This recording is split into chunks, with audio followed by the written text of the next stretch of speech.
I was thinking a lot about our time together and um, trying to, you had said actually, when you said just talk out loud some of the things that your little elevator speech, that's how I created my theological construction for my ordination paper. I was in a clinical pastoral education program in Colorado Springs, and every week I drive down to Colorado Springs for the CPE weekly class, and I drive back, and I did nothing but talk about what is my understanding of Jesus? What do I believe about baptism? What is the bread and the cup? And so I would say, I would have this like ongoing, okay, Nance, today you're going to, because those are the elements at the time, the ordination paper need to be reflecting some of these issues. Like, what do you feel about the Holy Spirit? Okay, so this is how I feel about Jesus today. And so I would pick topics that I just ramble and try to find thought around how to what that meant to me, and I did that so many times that it became just embedded part of my being. And I ended up, because of that, asking people who I was caring for, I'm like, so what is your understanding of Jesus? Where is Jesus in this for you? How has Jesus traveled in your life? What is your understanding of what is Jesus? And I was turned out to be this amazing, amazing thing in writing this ordination paper, but my own theological construction around elements that I was required to write on, that I just had to be in conversation with myself about before I could write it. It's a special place. Road trips are a special place. So anyway, I was thinking about us yesterday, thinking, oh my goodness, our time together. So tell us who it is that you are. And that was a segue into some of it, but yeah. Yeah. Who are we talking to? All right. I'm Reverend Dr. Nancy Niero. I have just written a book called Witness at Sand Creek, The Life and Letters of Silas Soule. I had a 15-year career in hospice, which is where I was originally called to ministry in. And loved serving patients and families and end-of-life care. Before that, I was in historic preservation, and I worked in historic cemeteries in Denver and running historic preservation programs, and had 60 volunteers, and we did tours for fourth and fifth graders. And there was a very large heritage rose collection there at Fairmont Cemetery. And was involved in living history, parks management, but I went to school right out of high school to become a journalist. Ultimately, how I discerned that, it's a long story in itself. So I have a journalism career, history career, and somebody put them both together and said, "Oh, what a call to become a minister, to have such wisdom around the word and our past." So professionally, that's what I've been. I live in the Pacific Northwest today, and I have an incredible summer garden and working on my winter garden. I love to knit, and I love a good road trip. Wonderful. And so, who is Silas Soule?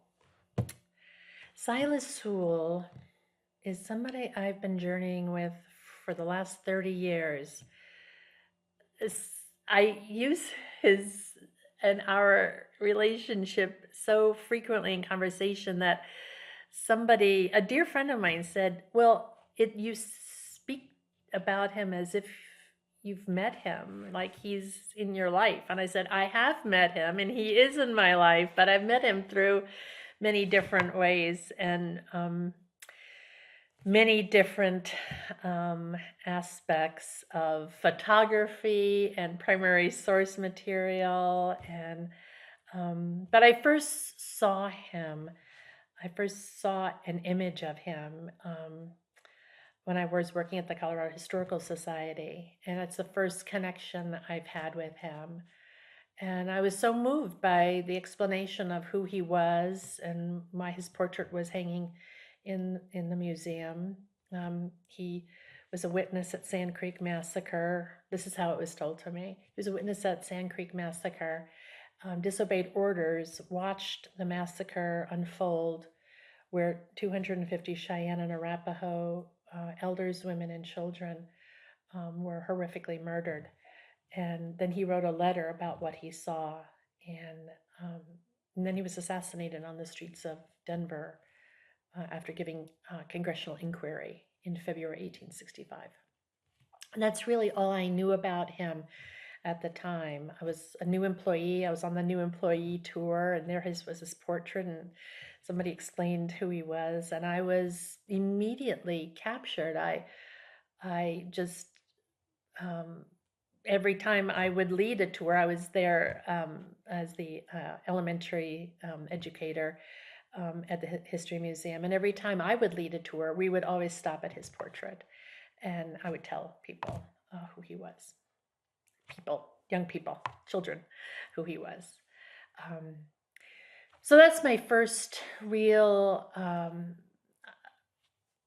cognizant way of remembering how I first met him. So people think that I say that, and people say, "You've met him?" Like, well, yes, I have met him, but I think of him not in the third person a lot of time. I think of him just traveling with me. And then it's so funny because I think that was that, and then that was my time with him and getting to know him, and then I went on to work at Fairmont and Riverside cemeteries, Denver's historic cemeteries, as a historic preservationist, the first executive director of their preservation organization, and I discovered that he was actually buried at Riverside Cemetery, one of the oldest cemeteries in Denver, started in 1876. And he was there in the Grand Army of the Republic. His grave was there. I didn't know at the time then that when he was assassinated in April 1865, the citizenry of Denver came together and donated money to build this grand stone monument that I've only heard of. I've never even seen a picture of. And that did not come to him when he was disinterred and reinterred at Riverside Cemetery. He was originally buried at Mount Prospect in Denver, which all the graves, which was a debacle, all the graves were relocated to make room for a park and Denver Botanic Gardens. And so that monument, that spectacular monument, did not come with him. He is buried under a stone military marker. And I thought, well, that is that. And I had a very good friend who's now deceased, Susie Aikman, who was a radio host for a public radio show on Sunday mornings on Native American music. She was a Cherokee woman, and she was very well connected with the descendants organizations, the Sand Creek Descendants Associations. And so I went to her. I said, "Oh my gosh, I found Silas's grave," and she told the world where it was. And I was the first contemporary, but there were others who I've subsequently discovered visited his grave way earlier than me, and I love that people were visiting his grave a long time ago as well.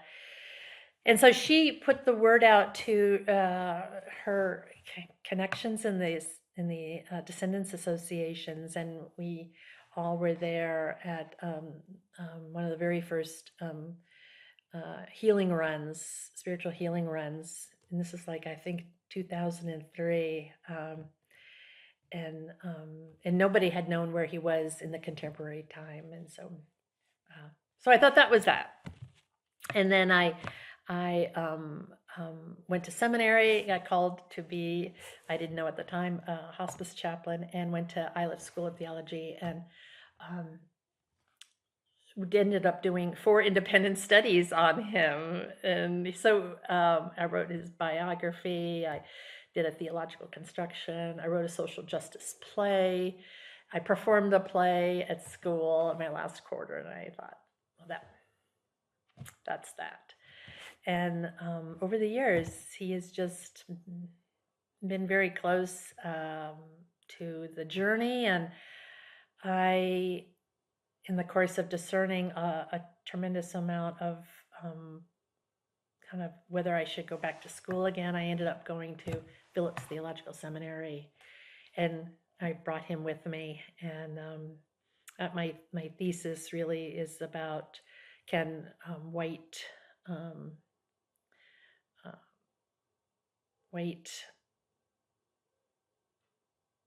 thinkers of the 19th century in resistance and in faith teach us about how to stand up and show up and speak up with people of color today in the faith communities where we worship and serve. And so he was one of those resistors of faith that I leaned in on in my doctoral work. And writing a book was really not on my radar when I finished my school in 2023. I was just grateful I finished, and I was still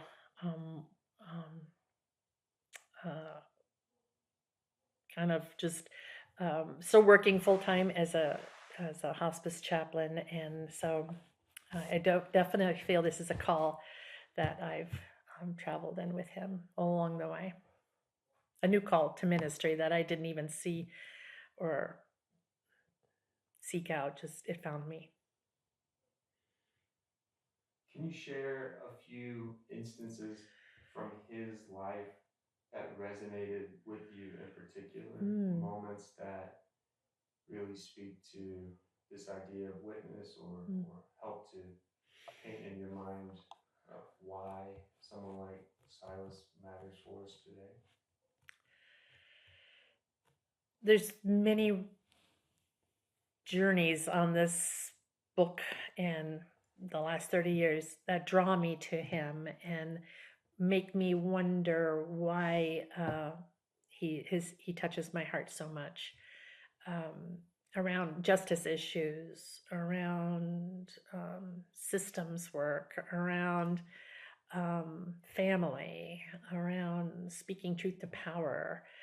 All of those elements have, over the years, just have been part of my, when people say, tell me about him, I say this, I say that, I say this, it's beyond what witness means to me, is in every aspect of that. Where is justice? Where is questioning systems? Where is family?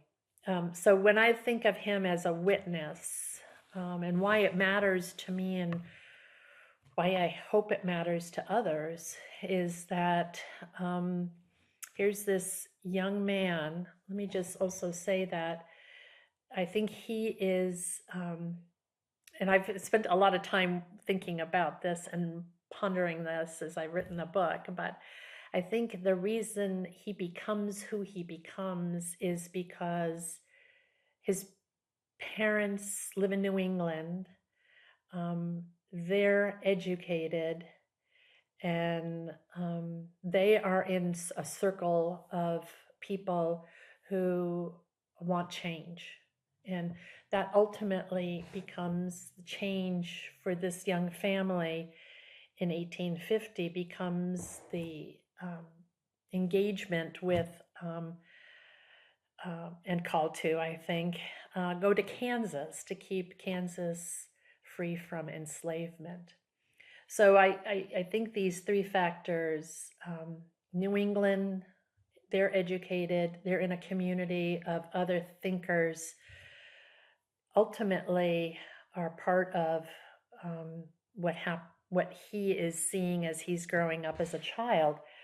And I think those are the three pieces that influence him as a young person to be making decisions and choices when he's old enough to be doing that. So he and his young family, his siblings and his parents moved to Lawrence, Kansas, end up founding um, uh, what's now Plymouth United Church of Christ. I'm ordained in the United Church of Christ. So I love that there's this inherent connection of our pasts together in our previous tradition of congregationalism with him. They found this church and they have a sanctuary of hay bales. That's their church in 1850s.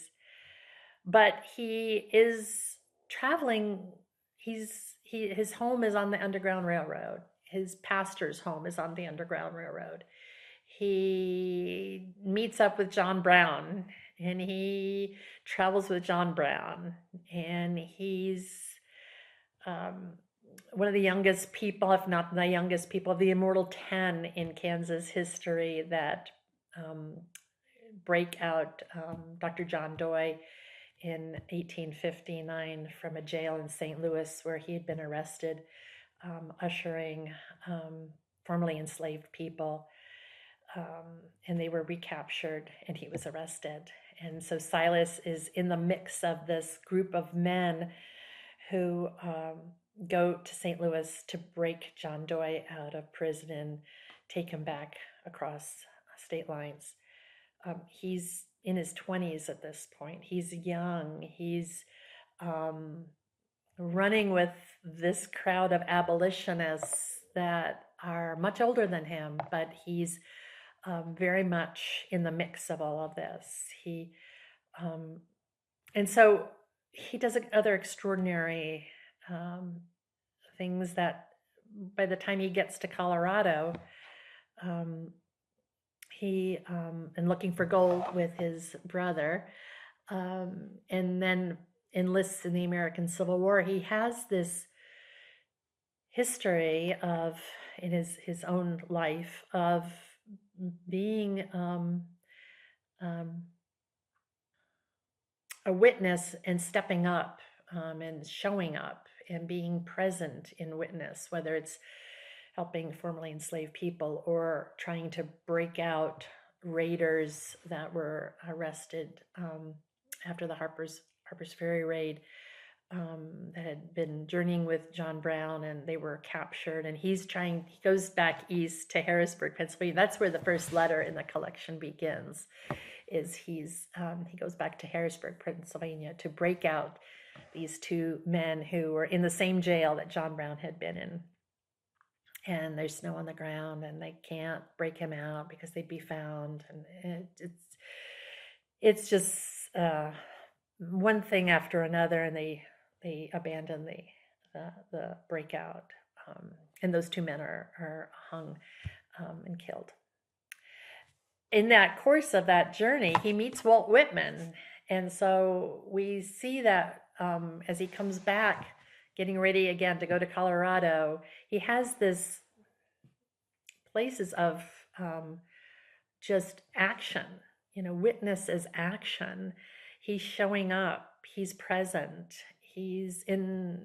One of the things that I keep thinking about a lot and have written about in the book is that we're not meant to do the work of justice as individuals. And obviously, part of being a witness to each other as justice seekers is that we're not meant to do this alone. We need each other in this. And he is the quintessential example of he needs others to be doing the work that he wants to be part of. And so this cadre of men in Kansas that he continues to connect with through the letters over the years is very much close to his heart. So he goes to Colorado, enlists in December 1861, the American Civil War, and he has this abolitionist heart. So he is kind of in these letters, he he is trying to, over the course of time in the military, speak out for justice and questions authority. He becomes a recruiting officer. And so he travels and he's like questioning, how can this person be reenlisted? This person can't. And so this like place of like questioning the systems of the hierarchy of military is, I think, part of his witness as well. Like it would be easy. I don't know if that's true, but I say easy because I don't think it is easy for anyone who speaks up and speaks out and speaks for and stands up and is, in the course of his lifetime, his very short lifetime, a witness to challenging systems. But ultimately, the biggest element of his witnessing is at Sand Creek. And the summer prior to, he was very much part of several peace councils with the Cheyenne and Arapaho that traveled from Fort Lyon to Denver to meet with Governor John Evans and John Shivington. And through the course of the events that happened that summer, and they're many and complex, that the Sand Creek Massacre is upon us. And the night before it, he tries to stop it, challenges the hierarchy and says, we can't do this. Promises have been made. He's been present in these peace councils. He knows that the Cheyenne and Arapaho are allowed to peacefully camp in the Sand Creek. And so the night before the massacre, he says, no, we can't do this. His life is threatened. The massacre happens. He's there. He disobeys orders. I think all along the way here, he could have not gone, and he could have not gone to the massacre site. He could have stayed at the fort. He went.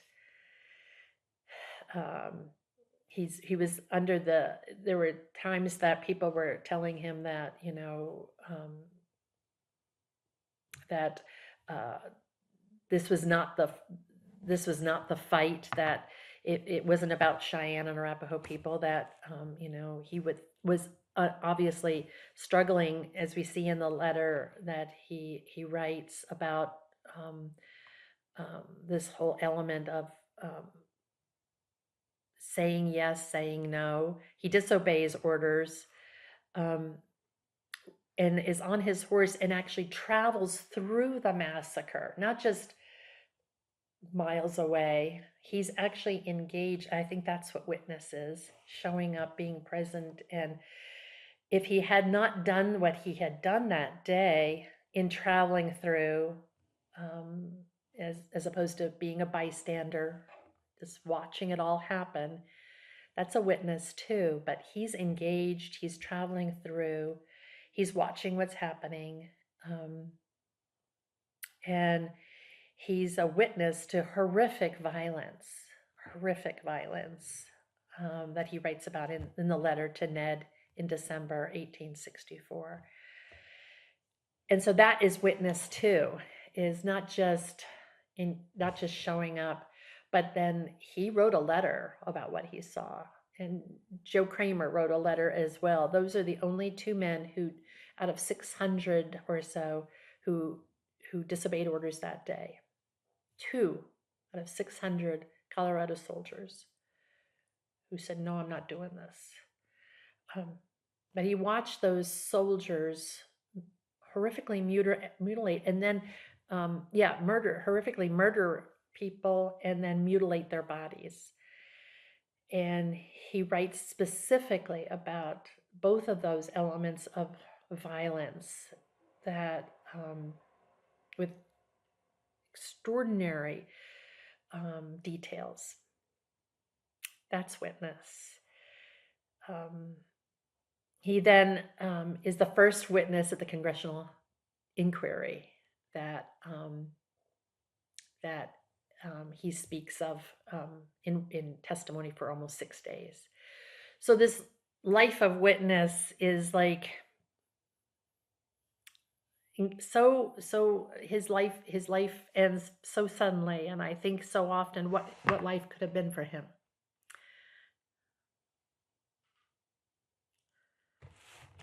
Yeah.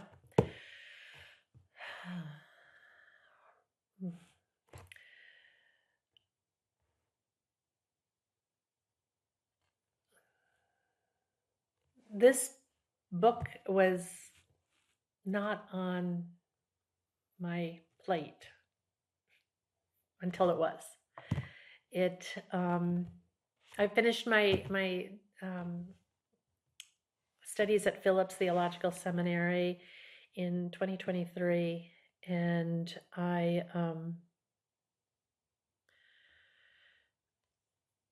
was still working as a hospice chaplain.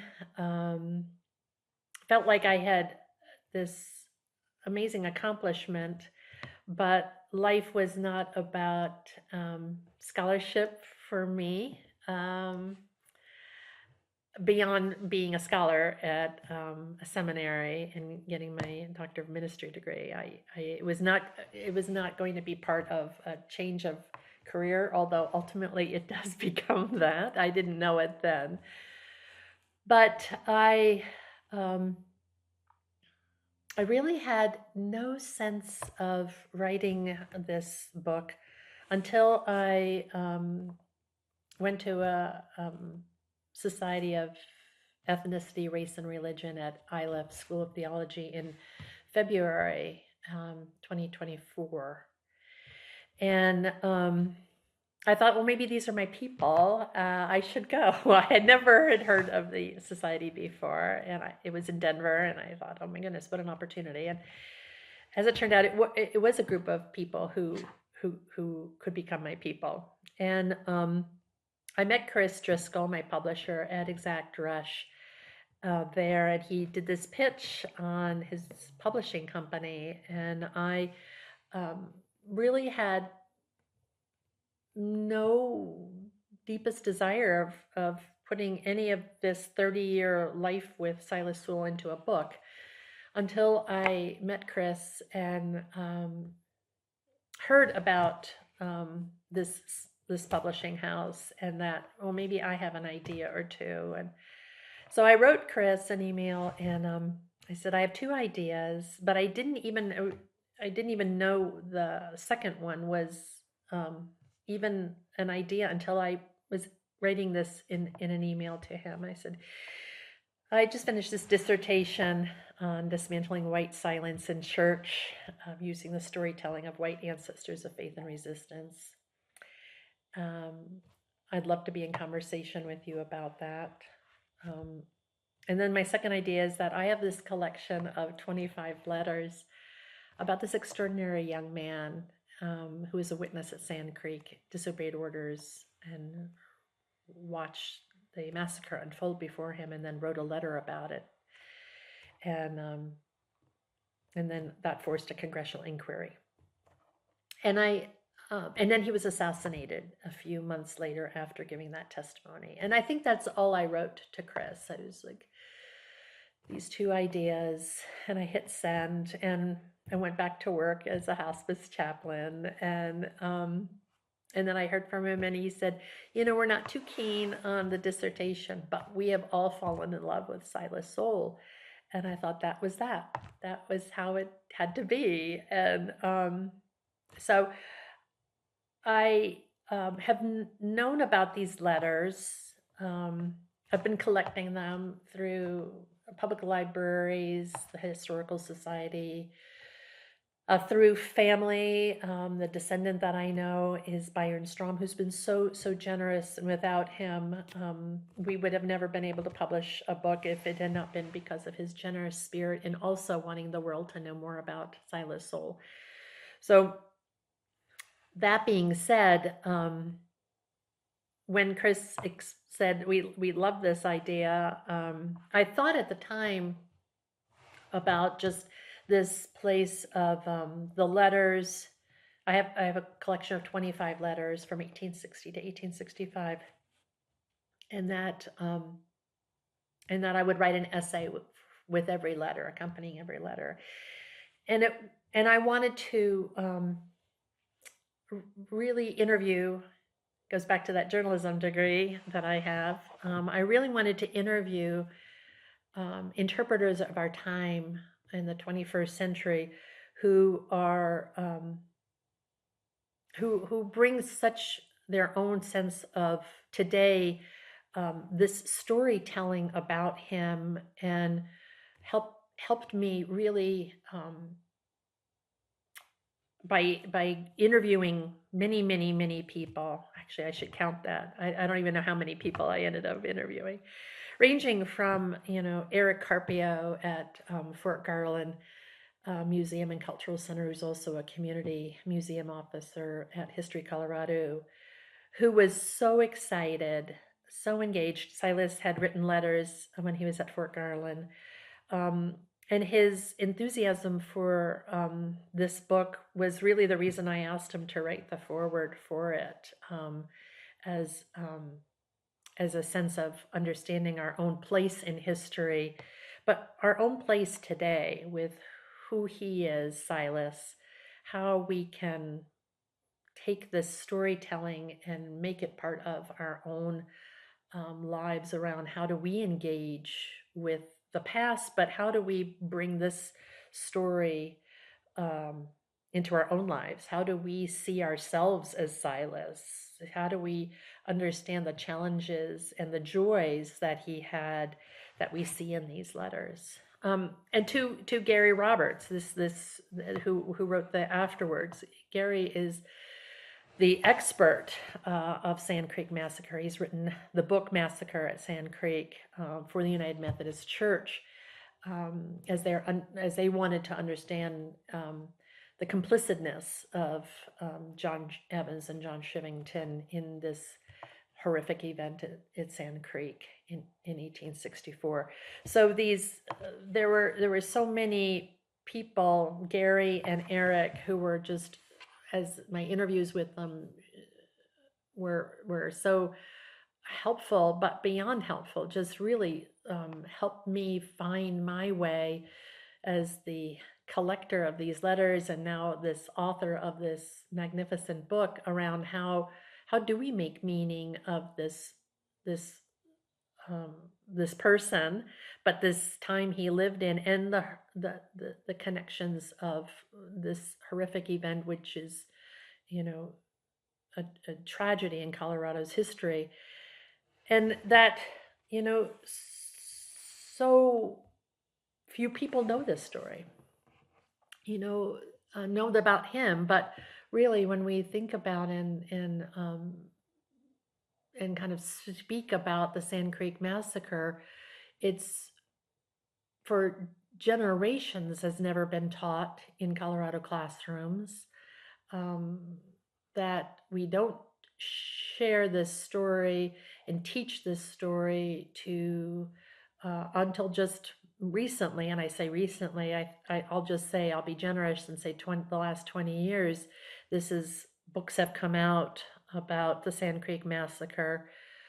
But, you know, we don't have a sense of our own past um, anywhere we live. But I wrote this in Colorado. I had lived in Colorado for 25 years, and I knew about the Sand Creek Massacre 30 years ago, but it is still a story that is yet to be told to people who need to be hearing this story, this tragic history that Bishop Elaine Stanislavski writes, as in the book, I quote her, like, we are heirs to this horrific massacre today. How do we tell its story? How do we listen to Sand Creek descendants in telling this story? And how do we create ways to have descendants speak of this oral history that's been passed down from generations to generations? And how do we create new ways of listening, new ways of engaging with storytellers who also need to be telling the story and we need to be listening to? I write about in the book about this new collaboration between the United Methodist Church, the Mountain Sky Conference, and Sand Creek descendants, in this new way of beginning a new journey with a new collaborative place for everyone at the table.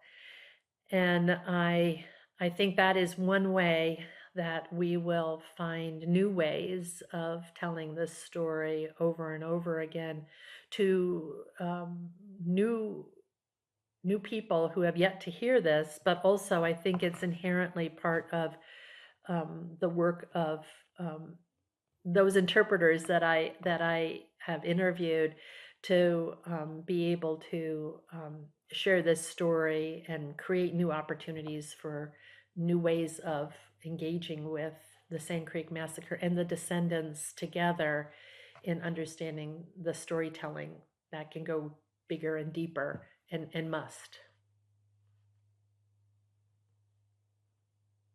Excellent. So, two more questions. I want to be conscientious of time and the road that you are on.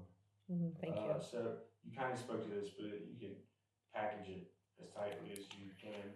So, why do you think Silas's moral courage still matters in 2025? How does it resonate? And how does his example speak to justice and conscience today? And related to this,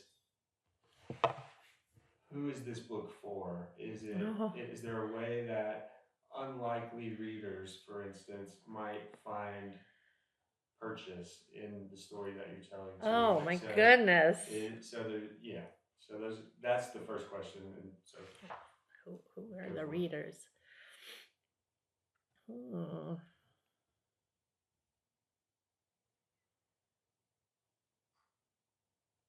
Let me just think about that for a second, Chris. Sure. Take a drink of water.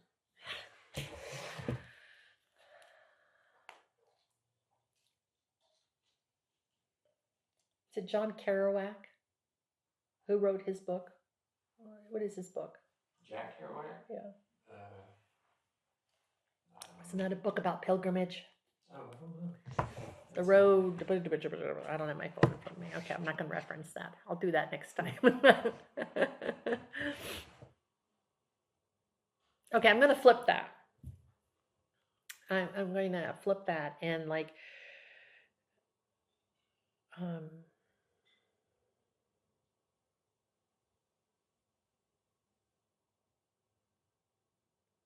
no, I'm okay. Okay. Okay.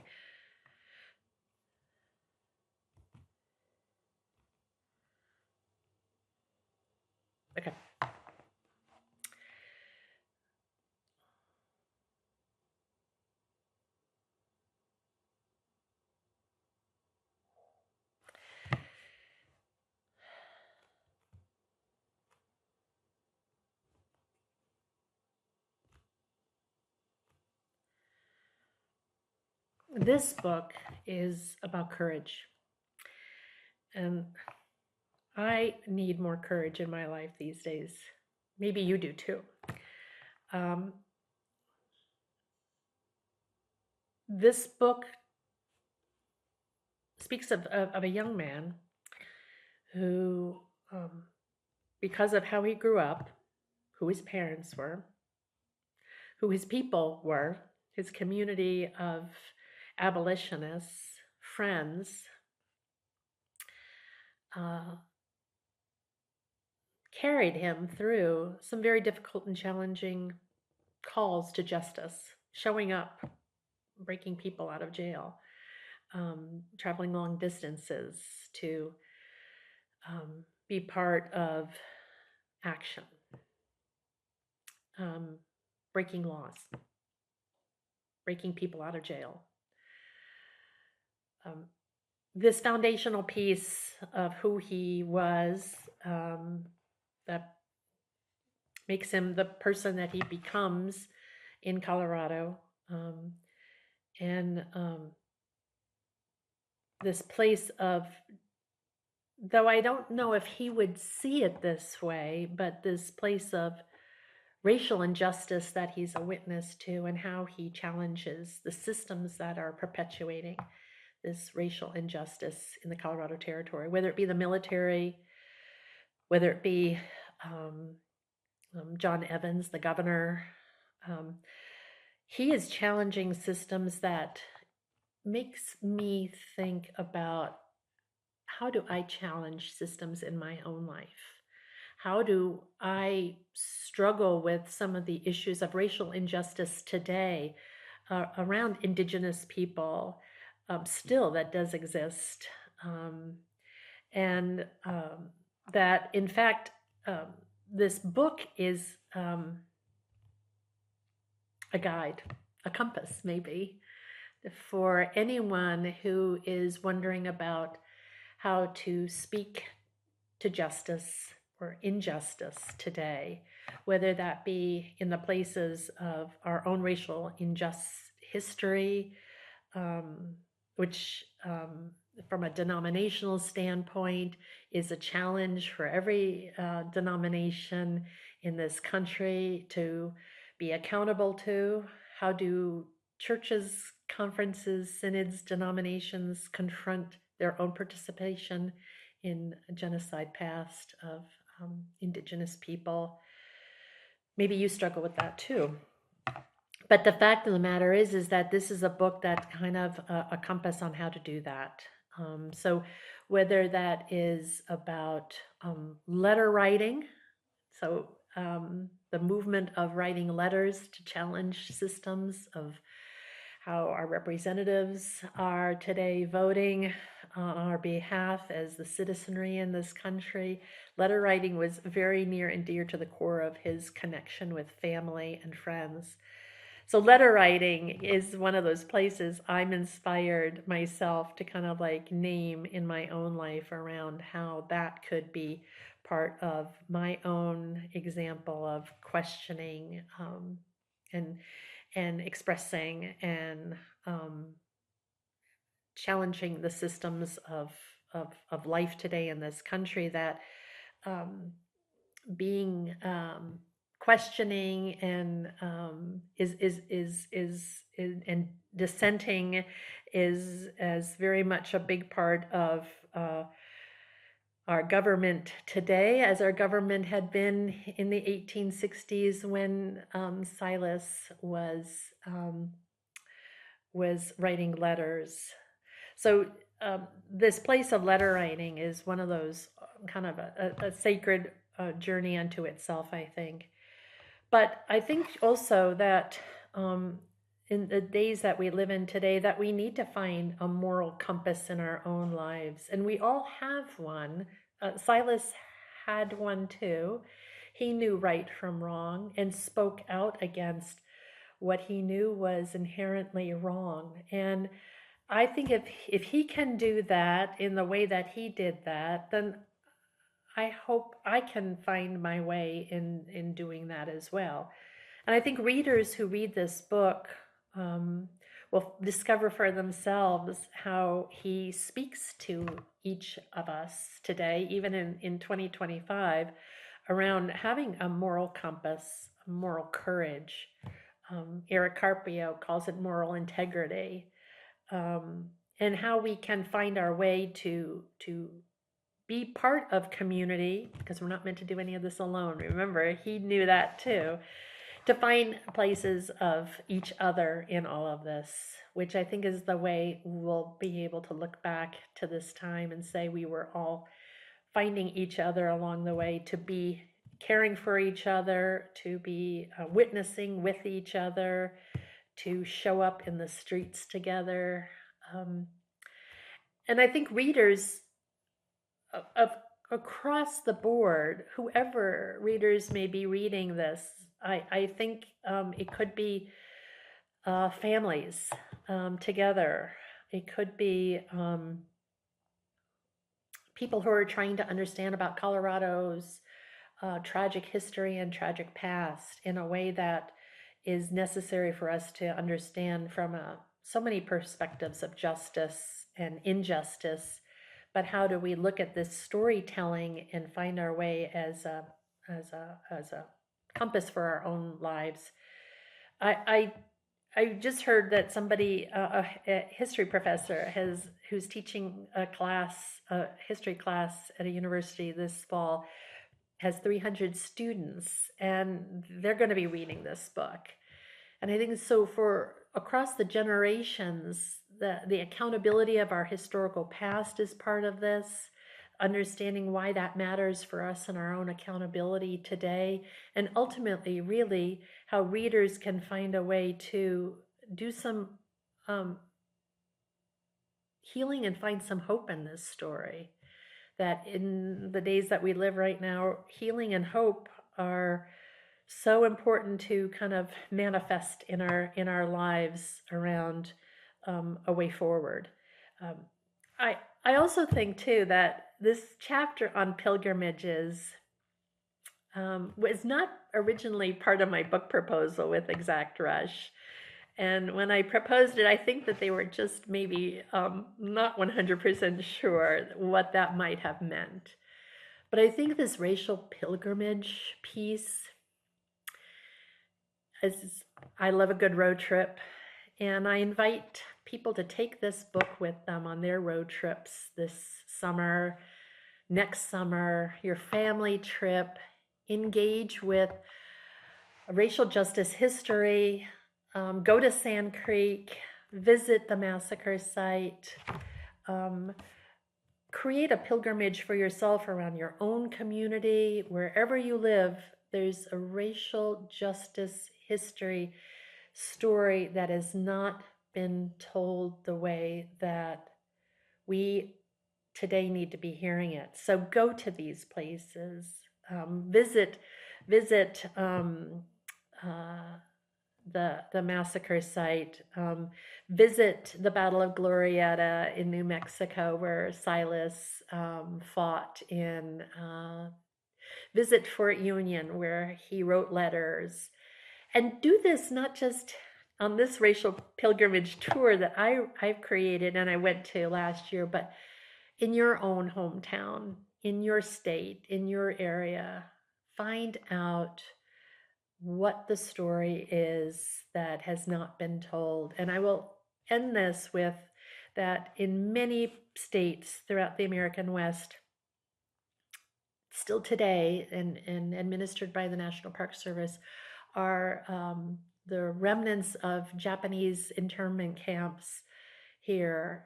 And if there's a story that has yet to really been told for the 21st century and how this impacts our lives today, and this story of displacing Americans of Japanese descent and relocating them to far-flung places in the American West, is a story, as well as the Sand Creek Massacre, of resilience and survival. And today, if you come to Colorado and you go to the Sand Creek Massacre, Colorado's Japanese internment camp, Amache, is an hour away. And I invite you to listen to those stories as they are being told together here in Colorado through a collaboration between Sand Creek descendants and Amache descendants, about the stories that still need to be told and still need to be heard. One more question. That was wonderful. All of it's been great. So, and we're also, we got 10 minutes to get you out of here. Okay. So, That's been a fast hour. The last question is, Actually, there's two more things to Okay. do, but this is the last formal kind of question, which is advice for authors, other people who might be handling uh, the stories of important people who have been understudied or undertold, or take it whatever direction you want, but advice for authors, aspiring authors.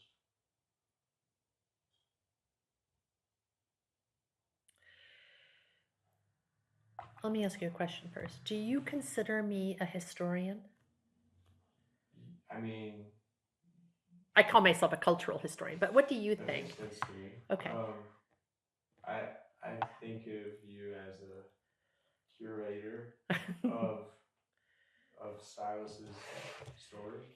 Fair enough. Because, historian usually requires you to have a degree or something like that. But Yeah, historian for me though would be like not a positive thing. okay. Not because I don't like them, but because I think that as a discipline, history has I don't know, worked its way into. It wouldn't have been this book. It wouldn't. Right, It right, wouldn't. right, right, right. This Yeah, book, fair enough. Fair this enough. book is a book that garners 300 classes with 300 students picking it up. The book that a historian would have written would not be picked up by a class like that. And for me, that's more valuable. Yeah, than yeah. what a No, historian thank can you. offer. Okay, so a word for authors.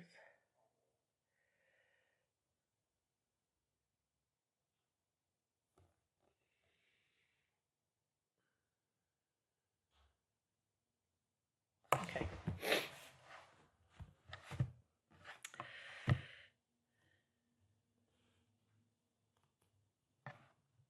A word for future authors who may know of somebody like Silas. I would love to encourage you to sit with this person you know, or this time that you know, and understand the messiness of the story, to understand the complications of the story.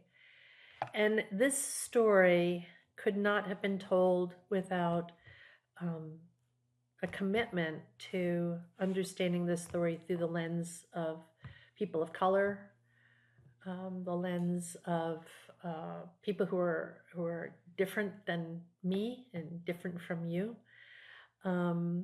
That yielding to understanding how people also interpret this story maybe differently from you is just another lens on top of the story for you.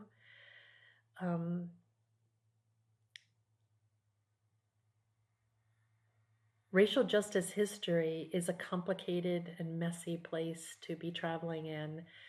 And so the clarity that you have about recognizing the messiness and the complicated nature of the study that you want to do is profound and important. I wish, as I look back on now writing this, that I had surrounded myself with other thinkers, scholars, interpreters in a circle. And I would have loved to have created that circle, and I would have met with these people once every few months. Because writing is a lonely little journey if you don't have a lot of people around you. And I've had a lot of people around me who I interviewed, who um, I'm just so grateful that it takes a village to write a book like this, and it takes people who have different viewpoints than your own to yield into and trust. But above all, I would have loved to have had a circle of writer friends, colleagues.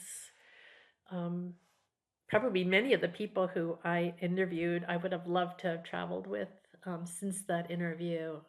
But even as I was writing, a place to connect thought and connect how people could have eloquently gone deeper with me after the fact of an interview, but there was never any opportunity for that. So I'd invite you to try and find this circle of not your friends, because your friends will tell you how wonderful you are. It's the other folks who are in this circle that you're creating of historians and interpreters and people who are very, very different from me, that I wanted to lean into their stories and their experiences. And particularly, I wanted to have this as an illustration of people who are not white, and people who were come to this table with a very different lens than I am, and I really wanted to trust that and lean into that and depended upon that, and ultimately have created this book with that.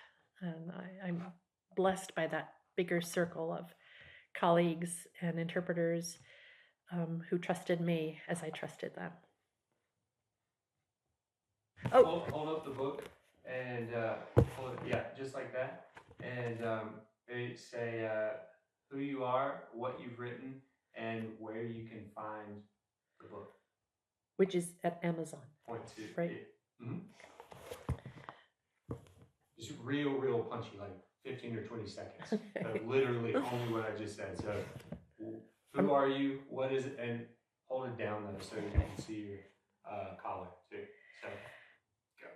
Hi, I'm Reverend Dr. Nancy Niero. I've written this book, Witness at Sand Creek, The Life and Letters of Silas Soule. You can get this on Amazon. That's excellent.